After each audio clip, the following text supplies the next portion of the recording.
có một nghịch lý, một câu chuyện khá là khó tin, đang diễn ra trên thị trường tài chính toàn cầu lúc này. Nga, quốc gia sở hữu kho vàng lớn thứ 5 thế giới, đang bán ra một lượng vàng khổng lồ. Thế nhưng, thay vì sụp đổ, giá vàng lại đang tăng vọt. Vậy thì, điều gì đang thực sự xảy ra đằng sau những con số mà chúng ta thấy? Chào mừng đến với trí tuệ tài chính. Đầu tư là trí tuệ, không phải may mắn. Và đây, con số này chính là mảnh ghép để giải mã cái nghịch lý đó. Các dự báo cho năm 2025 chỉ ra rằng, chỉ riêng các ngân hàng trung ương và thị trường châu Á thôi, cũng đã cần mua hơn 1.300 tấn vàng. Thử tưởng tượng xem, lực cầu này nó khổng lồ đến mức nào. Nó thừa sức hấp thụ toàn bộ lượng vàng mà Nga bán ra, và thậm chí còn nhiều hơn thế nữa. Vậy thì, đâu chính là câu hỏi mấu chốt của cả câu chuyện ngày hôm nay? Theo logic thông thường, khi một người bán lớn nhảy vào thị trường, thì nguồn cung tăng lên và giá phải giảm xuống, đúng không? Nhưng thực tế thì hoàn toàn ngược lại. Rõ ràng là logic cũ không còn đúng nữa rồi, và việc tìm ra câu trả lời sẽ hé lộ những quy tắc mới của cuộc chơi đầu tư trong chu kỳ sắp tới. Ok, chúng ta hãy đi vào sự thật đầu tiên, đó là mối quan hệ cung cầu đã thay đổi. Có một lực cầu cực kỳ mạnh mẽ, gần như là vô hình, đang âm thầm hoạt động phía sau những con số chính thức mà chúng ta thấy hàng ngày. Đây chính là sự thay đổi hoàn toàn trong luật chơi của thị trường. Trước đây logic rất đơn giản. Người bán lớn xuất hiện, giá giảm. Nhưng thực tế của năm 2025 lại là một câu chuyện khác hẳn. Việc Nga bán vàng không còn được xem là một hành động tài chính đơn thuần, mà nó lại là một tín hiệu về sự bất ổn định chính trị. Và chính cái nỗi lo sợ đó lại thúc đẩy dòng tiền thông minh tìm đến vàng như một nơi trú ẩn an toàn, và kết quả là giá lại tăng. Vậy, một câu hỏi đặt ra là, Nga làm thế nào để bán vàng khi mà đang bị cấm vận từ nhiều phía? Câu trả lời nằm ở một khái niệm khá thú vị, đó là vàng xám.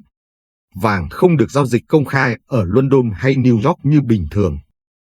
Thay vào đó, nó chảy qua các cửa ngõ như Dubai hay Thổ Nhĩ Kỳ, được tinh chế lại để xóa bỏ nguồn gốc, rồi sau đó được bán lại một cách âm thầm.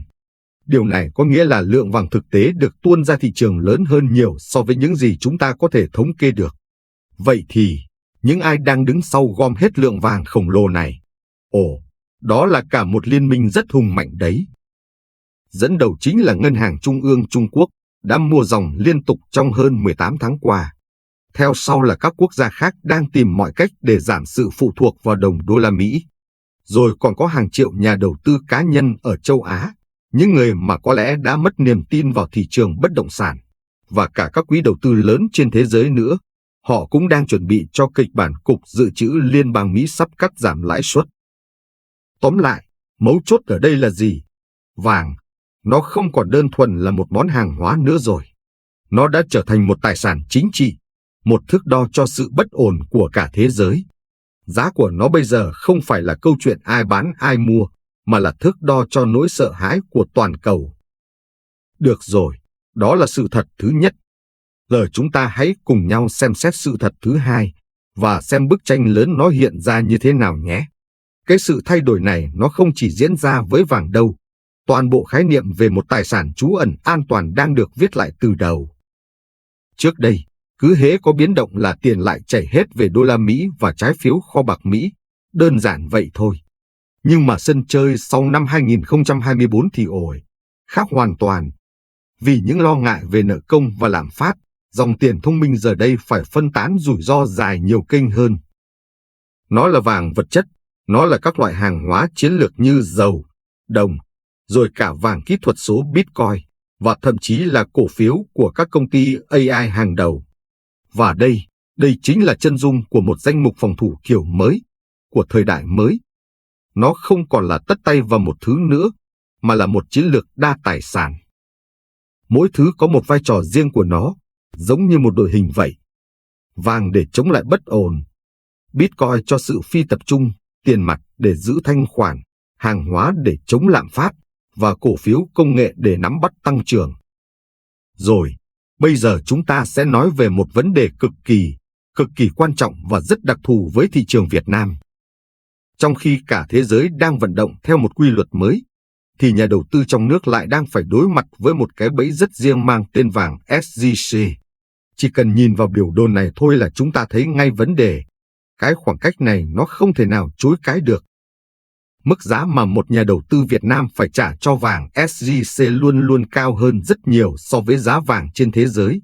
Đây không phải là chênh lệch một chút đâu, mà là cả một vực thẳm về giá. Và con số này, nó nói lên tất cả sự vô lý đó. Trung bình là 20 triệu đồng cho mỗi lượng.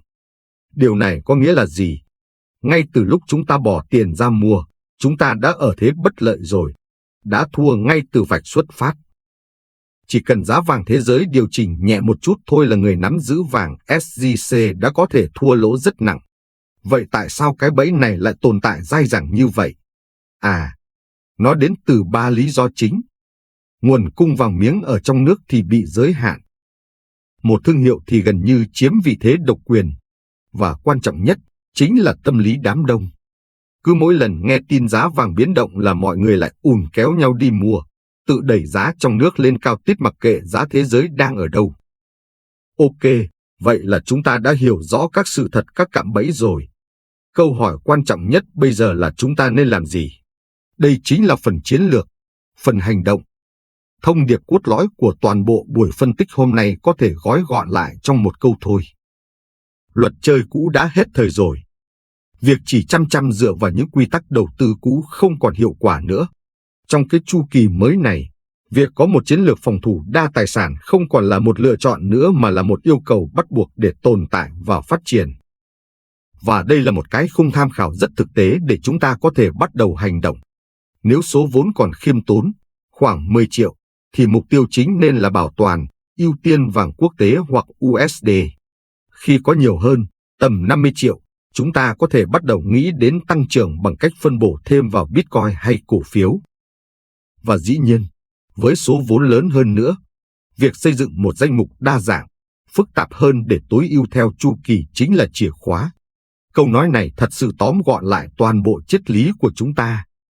Thay vì cứ chăm hỏi giá bao nhiêu rồi, một nhà đầu tư thông minh sẽ lùi lại một bước và hỏi tại sao nó lại có mức giá đó. Câu trả lời cho câu hỏi tại sao sẽ mang lại một lợi thế lớn hơn rất nhiều so với việc chỉ biết bao nhiêu. Khi mà Nga bán vàng và cả thế giới lại đổ xô và mua, đó là một tín hiệu không thể rõ ràng hơn. Dòng tiền thông minh, dòng tiền lớn, họ đang chuẩn bị cho một thế giới đầy biến động ở phía trước. Họ đã và đang hành động rồi. Câu hỏi cuối cùng là chúng ta đã sẵn sàng cho sự thay đổi này chưa? Tại trí tuệ tài chính, đầu tư là trí tuệ, không phải may mắn. Hãy đăng ký kênh để giữ chặt ví tiền của mình.